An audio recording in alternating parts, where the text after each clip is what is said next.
My number 7 is Hayao Miyazaki's Spirited Away. That's on my list. Is it? What number is it on yours? Can't believe you have to check. No, because there's 2 of them on here, and I don't. Spirited Away appears twice? No, 2 of Miyazaki, maybe. It's number 2. Spirited Away is number 2? My number 2, yeah. Not bad. Not bad. Okay. That's really high, though. I love it so much. I love it, too. And I'll tell you why. First, I'll tell you what it's about. Please do. Okay, so in the midst of her family's move to the suburbs, a morose 10-year-old girl named Chihiro finds herself whisked away to the sort of magical world that only Miyazaki can create. I love it. A world inhabited by gods and witches and monsters. And so Chihiro, in this magic world, takes up work in a bathhouse where the monsters go to chill out, basically. And she works in an effort to not only get home, but also to save her parents, who have turned into pigs. Yes. Love the little detail. There's, apart from the sheer majesty of the way this is drawn, this is anime. Yeah, It's a different kind of animation. Yeah. It's my favorite of Miyazaki's films. You may disagree. No, actually, you've just revealed to me that you can't possibly disagree. If your list is going the direction I think it is. It's obviously beautifully drawn, and I did watch a dubbed version, and I don't mind watching anime dubbed because it's supervised by Miyazaki. And these are the only ones that I'll watch dubbed. Yeah, you don't get the awkward thing of having a character's mouth move and it's not matching. It does match, and it's fine.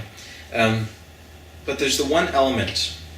There's a lot of movies where children are whisked away to a magical world and they're either having a great time or they're in great peril and they've got to be brave and everything. And the one element to Spirited Away is that she's very, very homesick. Yes. And I haven't seen that in a movie, in a fantasy movie like this. Like she misses her parents. She wants to be home. She doesn't like even though seeing all these wonderful creatures, we get to just be excited by the creatures. She's homesick. Yeah. And I felt that a bit too. And it after watching the movie, it changed my perception of the way I see this world in a way. Yeah. It really does do that, where it's a magical world that you don't feel at home in, even though it's beautiful. And so it made me feel kind of homesick too. I really like the way that it was basically our world, just we can't see it. It's true because one character is maybe a little hard to understand, but he's a river spirit. River spirit, yeah. Something. I don't remember if he's a god or just a river spirit. A spirit, I think. So, I really like Miyazaki's films. Just period. Just I love him. He is also one. Ang Lee and Miyazaki are like pretty much neck and neck for me. Because I just love him. I've seen several Miyazaki films as well. He creates a lot of different fantasy worlds, and they don't all seem the same. No. They're not. He doesn't repeat himself. No, he doesn't. He's got different kinds of creatures. He has different characters. They're not. A lot of them are young girls. Yeah. They're not all the same young girl. I really like how he does children because he, for this one specifically, there's one scene where I believe she's taking off her shoes at some point, and he actually went to a friend of his who had a young 6-year-old daughter and watched her take off her shoes and he drew gets it. the way kids talk pretty well. He does. Kids another one that I really love, My Neighbor Totoro. There's 2 young girls of differing ages. Yeah. And a very, very young girl and maybe 10-year-olds. I like how he doesn't gets them both. make them older than what they are. Like, in a lot of kids' movies, they make they the children talk like they're adults, and then the really younger ones are all like babies. And in this one, they were... What a lot of writers do, being adults, is they don't compensate in a way. Writing children's dialogue, think, oh, how would a kid talk? Yeah. He knows how kids talk. So it's like somehow he has that. It's a rare gift, I think. It is. Yeah. He's a brilliant man. Come on, this. But do you have anything to add to Spirited Away, other than the fact that we both love it? I love it. I love it.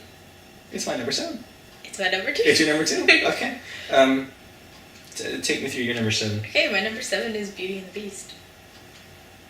Disney? Disney. Okay. The Beauty and the Beast is about a young woman, I believe she's... A young lady, yes. Yeah, she's one of the older ones, named Belle, who has to save her father when is trapped in a dungeon at this castle in the woods, where she trades her life for her father's freedom, and she lives in this castle with the Beast and various magical talking objects. I guess. She's I don't know if she qualifies as a Disney princess. Does She's she not still, a Disney. She's not a Disney princess. She's in the lineup. But she's my favorite. She's my favorite. She's bookish. This prince was turned into a beast, and the idea is, if he can love someone and be loved in return, just and regardless of he's his cursed looks. by a fairy for being selfish, and only true love can break the curse before Yeah. like the last petal of the rose falls off. Yeah, and I love the look of the rose. It's so beautiful. Floating in like a little cloud of pink dust Yeah. in a little glass. And so Everyone knows the characters for these. pretty much. Yeah, Cogsworth and Lumiere. Yeah, because another another thing of the curse is that all of his servants are transformed into household objects. Yeah, into objects. Yeah, and a great little duo. The Cogsworth and Lumiere. Yeah. And so Belle trades places with her With her father. So father. I really, it's my favorite of It's the my Renaissance favorite. Disney movies. Yes. Yeah, like Aladdin, Lion King. It's my favorite now Pocahontas. because mine used to be The Little Mermaid when I was younger. Mhm. But as I got older, Belle was the one that was like, oh, she's just like me. Yeah, She's bookish. And yeah. I it's my favorite of the new Disney movies. I have friends. Yeah, and She's my favorite Disney princess. Even Mine though too. she's not technically a princess. I guess she she does fall into the marries category. Yeah, but when she She's a prince. yeah, so well, yes. yeah, this is another thing. Yeah, she is in that dress. Yeah. Brunettes. And he's prettier when he is the Beast. Somehow, yeah. Yeah. I like his voice too. I like his voice. Yeah. And the songs, we haven't even mentioned the songs. The songs are just so iconic. Yeah, That Alan Menken, who composed all these songs for Disney. He's a personal inspiration of mine He's in music. I have a Disney book. I can play every Disney song.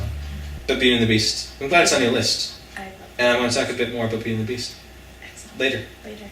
Is it on your list? Hmm? Is it on your list? No, Okay. not that one.